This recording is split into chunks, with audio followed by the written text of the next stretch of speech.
오늘 우리에게 주시는 하나님의 말씀은 레위기 1장 2장 1절에서 6절까지 말씀입니다. 레위기 2장 1절에서 6절까지 말씀을 교독하시겠습니다. 나 주에게 곡식 제물을 바치는 사람은 누구든지 고운 밀가루를 제물로 바치는데 거기에 기름을 붓고 향을 엎어서 바쳐야 한다. 그가 그 제물을 아론의 통을 이어가는 제사장들에게 가져오면 제사장은 기름으로 반죽한 밀가루에서는 가루 한 줌을 걷고 향은 다 거두어서 그 제물을 모두 바치는 정성의 표시로 제단 위에 올려놓고 살라야 한다. 이것이 제물을 불에 태워서 그 향기로 나 주를 기쁘게 하는 살라 바치는 제사이다. 곡식 제물 가운데서 살라 바치고 남은 것은 아론과 그 아들들의 몫이다. 이것은 나 주에게 살라 바치는 제물에서 온 것이므로 가장 거룩한 것이다. 내가 화덕에 구운 것으로 곡식 제물을 바치려거든 고운 밀가루에 기름을 넣어서 반죽하여 누룩을 넣지 않고 만든 둥근 과자나 누룩을 넣지 않고 기름만 발라서 만든 얇고 널쩍한 과자를 바쳐야 한다. 내가 바치는 곡식 제물이 빵 굽는 판에다 구운 것이면 그것은 고운 밀가루에 기름을 넣어 반죽하여 만든 것으로서 누룩을 넣지 않는 것이어야 한다. 너는 그것을 여러 조각으로 나누고 그 위에 기름을 부어라. 이것이 곡식 제물이다. 아멘. 감사로 드리는 제사, 소제라는 제목으로 말씀을 전할 때 큰 은혜가 있길 간절히 소망합니다. 성경에서 제사를 드리는 장면, 제사를 드리는 장면을 제일 먼저 나온 장면이 바로 우리가 잘 알고 있는 창세기 4장에 나옵니다. 창세기 4장에는 가인과 아벨이 제사를 지내며 그 하나님께서 가인과 아벨의 제사 중에 가인의 제사는 받지 않으시고 아벨의 제사를 받으셨다라는 내용이 나옵니다. 그리고 이 본문을 가지고 많은 목사님들이 설교하실 때 특별히 성경을 해석하는 관점이 있는데 모든 것이 구속사적인 관점. 그러니까 성경의 모든 해석은 예수님이 우리를 위하여 십자가에 못 박혀 돌아가셨다라는 그 관점으로 해석되어졌을 때, 그 관점으로 해석되어졌을 때 하나님께서 가인의 제사를 받지 않으시고 아벨의 제사를 받으시는 것은 가인은 무엇으로 제사를 드렸고 곡식으로 제사를 드렸고 아벨은 그의 첫 양으로 제사를 드렸기 때문에 하나님께서는 그렇게 가축 제물의 피 흘림의 제사를 기뻐하신다라고 그렇게 해석하면서 가인의 제사는 받지 않으신 것을 강조합니다. 그런데 중요한 것은 창세기 4장에 보면 그러한 내용들은 없습니다. 창세기 4장 7절에 보면 하나님께서 가인의 제사를 받지 않으셨을 때 가인의 행동에 대해서 나옵니다. 가인이 그 얼굴에 안색이 변하여져서 이런 말이 있습니다. 같이 읽겠습니다. 내가 올바른 일을 하였다면 어찌하여 얼굴빛이 달라지느냐? 내가 올바르지 못한 일을 하였으니 죄가 너의 눈에 도사리고 앉아서 너를 지배하려고 한다. 너는 그 죄를 잘 다스려야 한다. 이 말이에요. 지금 가인이 드린 제사를 하나님께서 받지 않으신 것은 내가 올바른 일을 하였다 하지 않았다 하지 않았기 때문에 하나님께서는 가인의 제사를 받지 않으신 것이다. 즉 하나님께서 제사를 받고 받지 않고의 여부는 그가 양의 피의 제사를 드렸고 곡식의 제사를 드렸는가에 상관없이 무엇에 관련되어져서 선한 행동, 선한 일, 하나님께서 원하시는 착한 일을 했느냐 하지 않았느냐에 달려 있다라고 볼 수 있습니다. 아벨은 목축하는 자로서 그 소산의 열매로 하나님께 드린 것이고, 가인은 농사 짓는 사람으로서 그 농사 짓는 부산물, 그 수확한 것으로 곡식으로 하나님을 드린 것은 올바른 것입니다. 그리고 더 나아가 이렇게 하나님께 제사를 드릴 때 곡식으로서 하나님을 제사하고 예배하는 것은 바로 아담의 자손인 가인과 아벨 때부터 진행이 된 것이기에 매우 오래된 역사를 가졌다라고 볼 수 있습니다. 오늘 드려진 제사의 제목은 소제입니다. 지난주에 뭐에 대해서 배웠죠? 우리가 번제. 오늘 드려진 설교의 제목처럼 오늘은 곡식으로 드려진 제사 소제에 대해서 이야기하려고 합니다. 이 소제는 원어로 봤을 때 소제 뭔가 좀 어렵고 우리가 알 수 없는 단어이기 때문에 그것을 이해하고 납득하기가 쉽지 않습니다. 그러나 원어로 봤을 때 민하라고 불려지는 단어이고, 이 민하를 우리말로 번역하면 바로 기프트, 선물이라는 거예요. 그러니까 우리가 첫 번째 번제는 제사, 두 번째 소제는 선물, 조공, 기프트. 우리가 생일 선물을 할 때 선물로 주는 그런 선물을 의미한다고 볼 수 있습니다. 즉, 이 소제의 목적은 하나님께 선물로 조공으로서 바치는 제사의 일부분이며 그 의미를 담고 있고, 어떨 때 선물과 조공을 하냐면 하나님께 무한한 감사의 마음을 우리가 갖고 있을 때, 우리가 하나님께 드리는 감사 예물, 감사 헌금, 이것이 바로 흔히 얘기되어지는 소제의 하나의 분류로 볼 수 있다는 것입니다.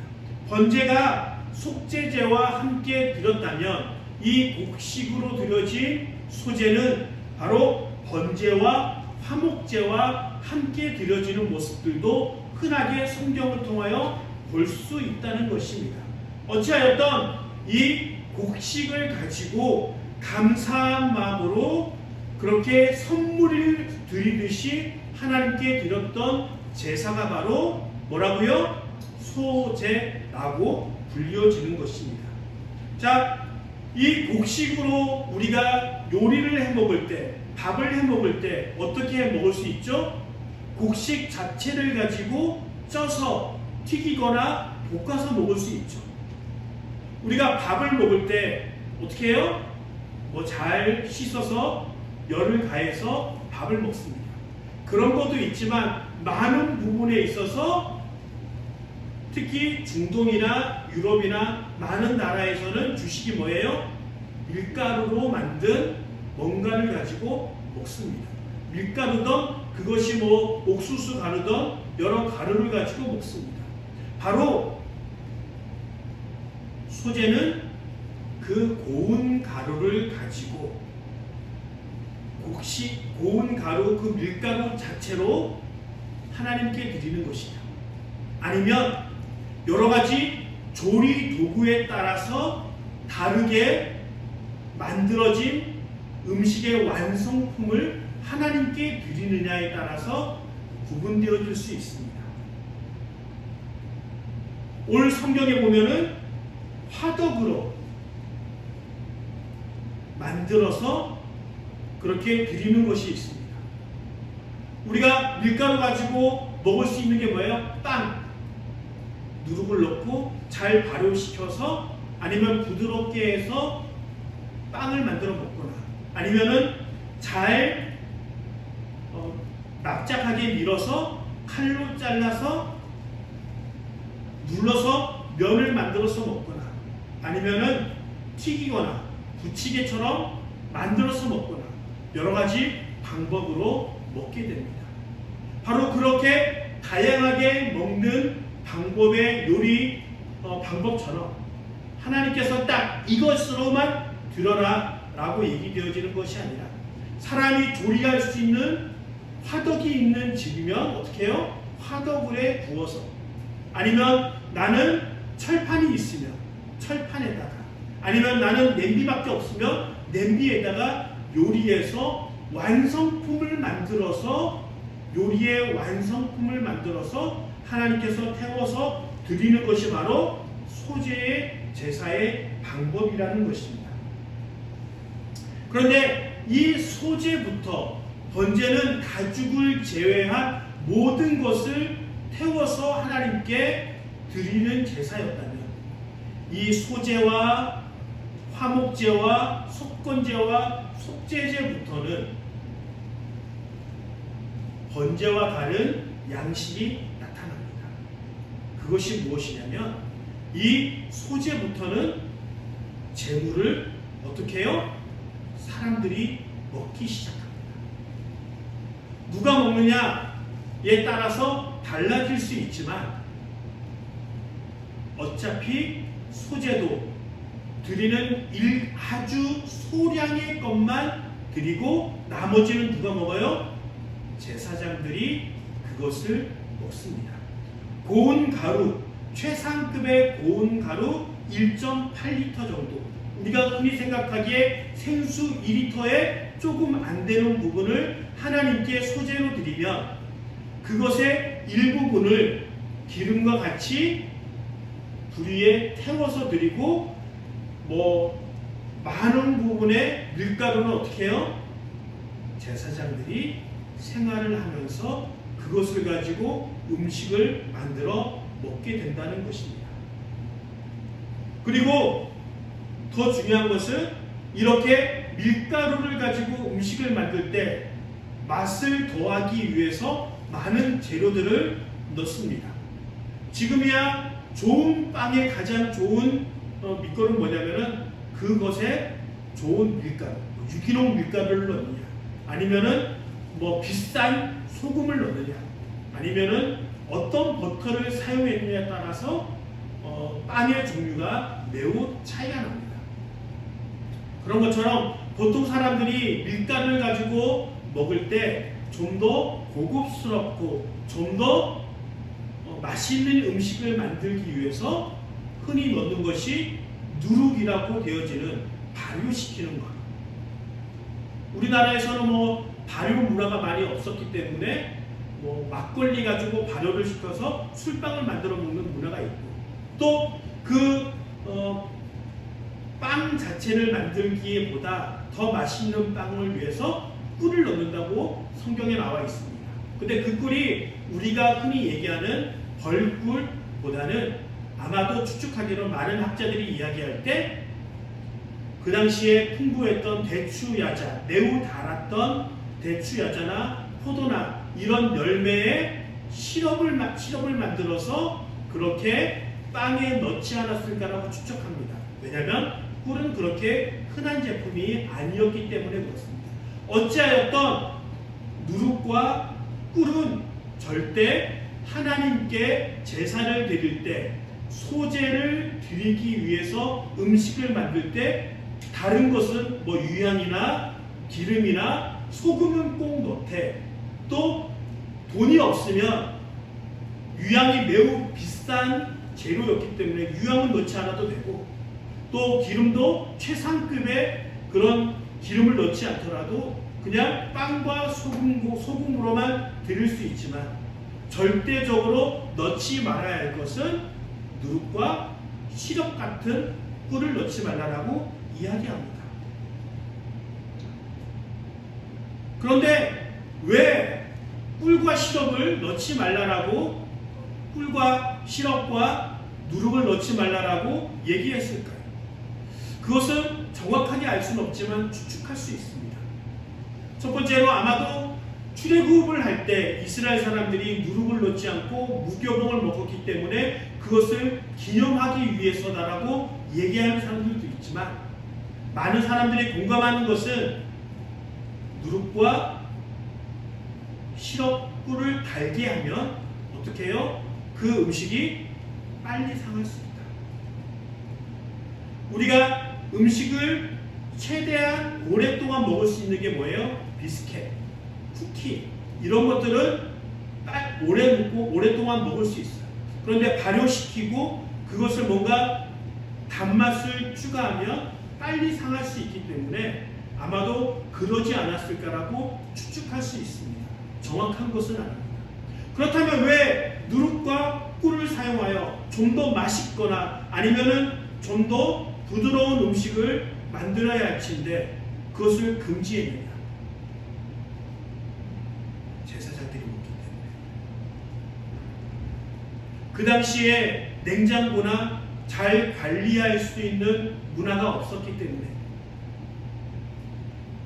하나님 앞에 온전한 것을 드리고 그 상하지 않는 것으로 제사장들이 먹을 수 있을 정도로 제공이 되기 때문에 누룩과 꿀이 있었다는 것은 그 당시 살아가는 이스라엘 사람들도 누룩과 꿀을 가지고 자기가 먹을 때는 그렇게 발효시켜서 맛있게 먹을 수 있지만 하나님께 드리는 것은 제사장들이 먹기 때문에 상하지 않고 온전한 것으로 그렇게 만들어야 되기 때문이라고 많은 사람들이 추측합니다. 어찌하였던 이 누룩과 꿀은 시럽은 절대적으로 소재를 드릴 때 넣을 수 없습니다. 그런데 우리가 왜 하나님께서 번제와 소제, 곡식으로 제사를 드리는 것을 이렇게 중요한 감사의 요건에 제사로 포함시켰을까요? 지금 이스라엘 사람들은 뭐 하고 있는 거예요? 광야에서 출애굽을 하고 있어요. 지금 광야에서 떠돌아다니는 사람들은 농사를 지을 수 있을까요? 없을까요? 농사를 지을 수 없어요. 그들이 먹을 것이 없어서 하나님께 원망하였고 그래서 하나님께서 새벽마다 무엇을 부어주세요? 만나를 주시고 메추라기를 주시고 그렇게 그들은 갖고 있는 곡식은 얼마 지나지 않아서 다 소멸되었고 그들이 갖고 있는 곡식 밀가루는 절대적으로 없는 상황입니다. 그래도 동물들, 가축들은 같이 천천히 이동하면서 새끼도 낳고 뭔가 드릴 수 있고 새로운 새끼들도 낳기 때문에 하나님께 제사를 드릴 수 있지만 출애굽 여정 가운데 광야에서 40년 동안 생활하면서 곡식을 구하기는 매우 어려운 상황입니다. 우리가 흔히 지금 흔하게 넘쳐나는 곡식 밀가루로서 하나님께 드리는 것이 아니라 광야 떠돌이 40년을 해야 되는데 하나님께서 밀가루로 받지 않는 거예요. 그렇다면 그 당시 이 말씀을 받은 이스라엘 사람들은 짜증이 나거나 화가 많이 날 수도 있어요. 도대체 먹을 것도 없는 그 밀가루, 고운 밀가루가 어디 있습니까? 그것을 사기 위해서는, 구입하기 위해서는 주위에 있는 사람들, 이방 민족과 거래를 해야 하고 값비싸게 사야 되는데 우리가 이것을 구할 수 없습니다 라고 하나님을 원망할 수 있어요. 그러나 하나님께서 이 소제, 출애굽을 하고 있는 이 이스라엘 사람들에게 소제의 제사를 허락하신 것은 지금 당장 현실의 삶에서 바치라고 한 것이 아니라 이제 이스라엘 사람들이 하나님께서 약속하신 가나안 땅에 정착하고 하나님께서 이 가나안 땅을 너에게 주겠다라고 약속하시고 그것을 약속이 이루어진 다음에 획득하여서 하나님께서 유업으로 땅을 주실 때 그 수확물로 바치라라고 다시 한번 하나님께서 하나님의 약속을 지켜실 것이다라고 하는 그 전제가 포함이 되어 있는 거예요. 지금 당장 그 귀한 것을 바칠 수도 있고, 하나님께서 그 땅을, 그 가나안 땅을 너희에게 온전히 주겠다라고 약속하신 그 약속을 내가 이 제사를 허용하고 바치라고 얘기하면서 그 약속을 지키고 이루시겠다라고 다짐하는 것과 마찬가지입니다. 우리가 가끔 하나님께서 나에게 무리한 것을 요구하시고 사역자나 또 하나님의 교회를 위해서 헌신할 것을 많이 이야기를 합니다. 나 그거 없는데, 내가 너무 어려운데, 너무 그것을 드리기에 버거운데 라고 생각할 수 있어요. 그런데 하나님께서 주시지 않는다면 그것을 바치라고 말씀하지 않으세요. 하나님께서 주시겠다라고 약속하시고 선언하시고 이루어질 것에 대해서 온전히 그것을 말씀하실 때 드리라고 먼저 선언하시는 겁니다. 그러기에 우리는 부담스럽습니다, 나는 못합니다라고 대꾸하기에 앞서 그것을 이루시는 하나님을 찬양하고 그것을 나에게 허락하신다는 것은, 바치라고 하는 것은 나에게 언젠가 주실 것을 미리 약속하고 있다는 것을 기억하고 감사함으로 순종하고 받아들여야 하는 것들이 필요하다는 것입니다. 할렐루야! 헌신은 하나님의 축복을 포함하고 있습니다. 우리 모두가 하나님이 우리에게 헌신과 위대한 것을 원하실 때 그것이 우리의 감사한 제목이 되어지길 간절히 소망합니다. 그리고 이 소제는 역시 번제와 다른 제사와 마찬가지로 재물이 많은 사람들과 재물이 적은 사람들이 모두 하나님께 온전히 드릴 수 있도록 허락하십니다. 화덕이라는 것은 가난한 사람들이 화덕을 갖고 요리하는 것이 쉽지 않습니다. 발효를 시키기 위해 주의를 기울여야 합니다. 제가 제빵을 또 배워봤잖아요. 빵을 제가 직접 만들어보고 발효도 시켜보고 했는데 이 발효라는 게 무척 예민한 작업입니다. 그리고 그 발효를 시키고 화덕에 굽는 게 조금만 관심을 쓰지 않으면 다 타게 돼요. 버리게 돼요. 그러기에 부자들이 그렇게 좋은 유향과 좋은 기름과 좋은 밀가루와 좋은 도구로서 제사를 드리고 그렇게 드린 고급 음식을 또 제사장들이 먹고, 가난한 사람들이 철판이나 냄비 가지고 요리한 것을 하나님께 드리고 또 그런 것들이 제사장들이 먹게 됩니다. 이와 같이 하나님은 이스라엘 사람들이 감사함으로 드리는 그 소제 제물을 가지고 제사장들이 그 음식을 먹고 살아가고 그렇게 유지하도록 만들어 놓습니다. 또 하나님께서 우리 제사를 지낼 때 이스라엘 사람들과 삶과 완전히 동떨어진 아주 구하기 힘든 제물을 요구하지 않으셨다는 거예요. 자, 하나님께 제사를 드릴 테니 산삼을 구해와라. 자, 하나님께 제사를 드릴 테니까 꼭 귀한 곳과 값진 곳으로만 들어라. 그렇게 하지 않으셨다. 소와 양과 염소와 비둘기 언제나 그 주변에 함께 있습니다. 또 이스라엘 사람들이 시장만 가면 언제든지 고운 밀가루를 살 수 있습니다. 그렇게 하나님께서 드리기를 원하시는 제물은 이스라엘 사람들이 아주 흔하게 접할 수 있는 공통의 것을 가지고 하나님께 드리기 위하여 애쓰고 노력하고 정성을 다하는 것으로 하나님께서 제물을 드리라고 말씀하신 것입니다. 이스라엘은 12지파가 있습니다. 그런데 12지파라고 불리우고 실질적으로 13지파가 있습니다. 야곱의 12아들을 가지고 12지파라고 부르는데 엄밀히 말하면 13지파예요.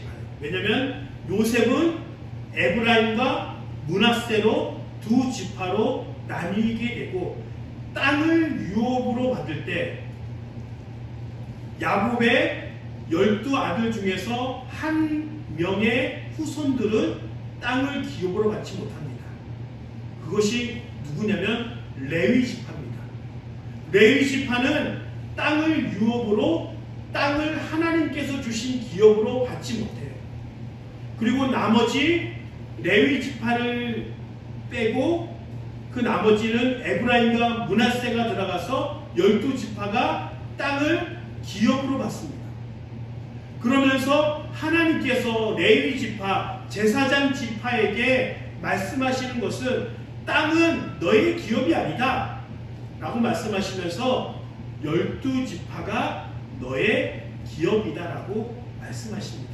이 말은 뭐냐면 이스라엘 사람들이 이렇게 소제와 화목제와 속건제와 속죄제를 드리면서 그 제물을 통해서 그 제사를 통해서 얻어지는 그 제사의 부산물, 제사의 결과로 얻어지는 그 음식이 너희들의 기업이 될 것이다 라고 말씀하시면서 땅을 주지 않아요. 생각해 보세요. 이스라엘 사람들이 그 12지파가 하나님께서 주신 그 땅의 기업을 가지고 올바른 믿음으로 제사를 잘 지내요. 그럼 레위 지파는 어떻게 될까요? 풍성한 삶을 살아요. 그런데 그 12지파가 흉년이 걸리거나 하나님을 제사함에 최선을 다하지 않아요. 그럼 어떻게 돼요? 레위 지파는 굶게 되어 있어요. 이것이 하나님께서 레위 지파에게 땅을 기업으로 주지 않고 12지파가 믿음이 좋고 하나님을 제사를 잘하면 그들이 풍성한 삶을 살 수 있도록 그렇게 계획하고 세팅해 놓으신 것입니다.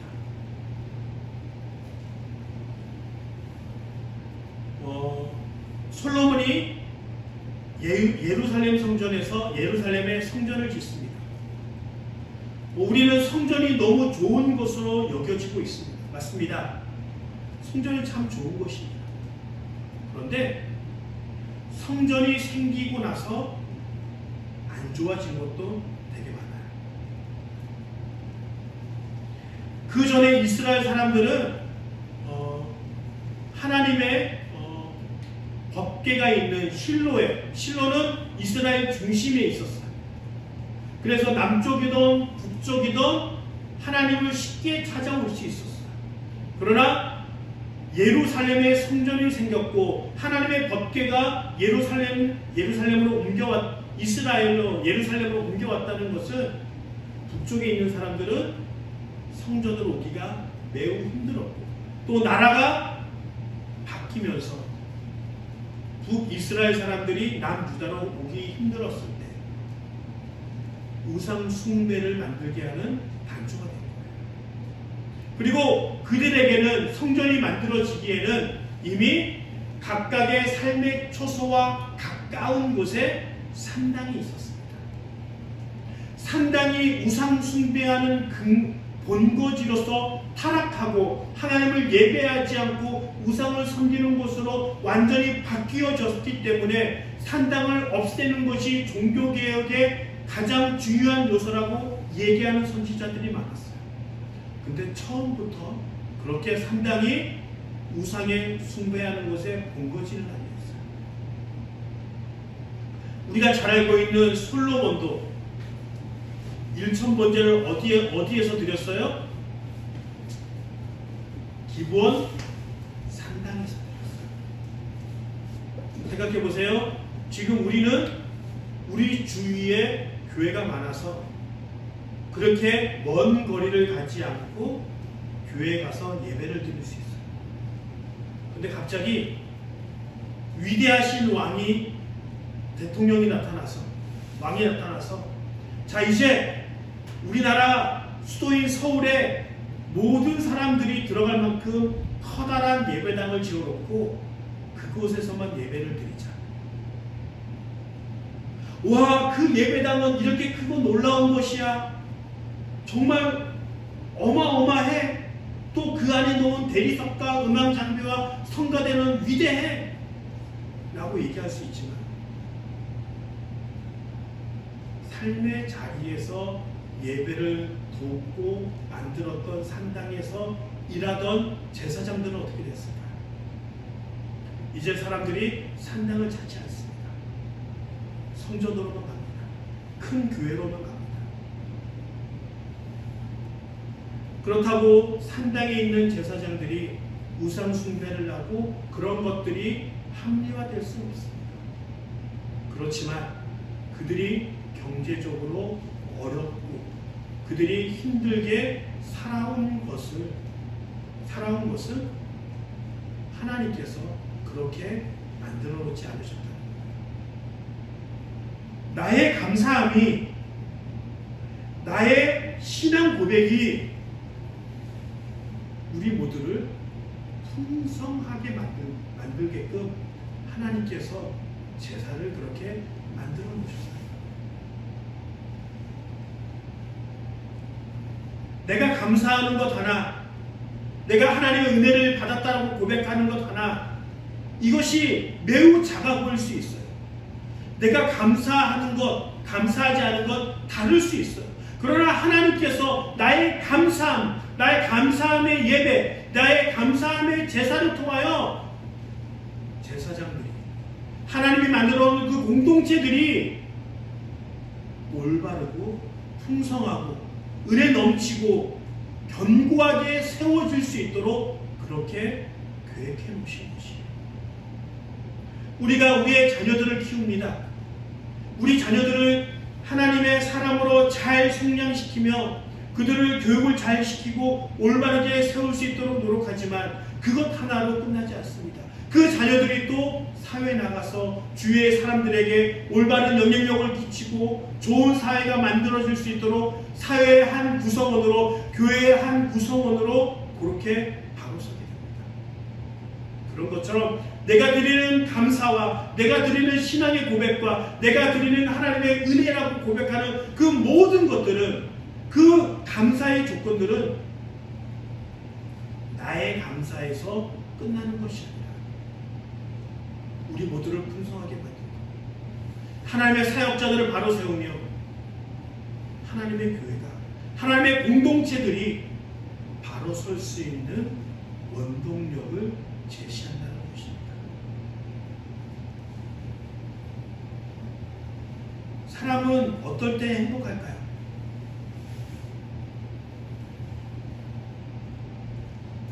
저는 사람이 감사할 때 행복해진다고 생각합니다. 그러기에 우리의 감사는 먼저 나를 소생케 합니다.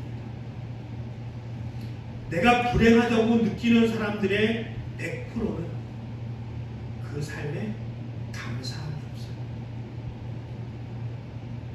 내가 내 삶이 힘들고 어렵다면 다른 것들을 찾아보기에 앞서 나에게 은혜를 베풀어 주신 하나님에 대한 감사, 나를 돕고 내 주변에서 나에게 도움을 주는 사람들에게 감사, 내 삶에 감사함을 넘치게 해야 합니다. 그리고 의도적으로 감사하는 습관과 마음을 길러야 합니다. 할렐루야. 그래서 아침에 일어날 때도 하나님 감사합니다. 저녁에 자리에 누울 때도 하나님 감사합니다.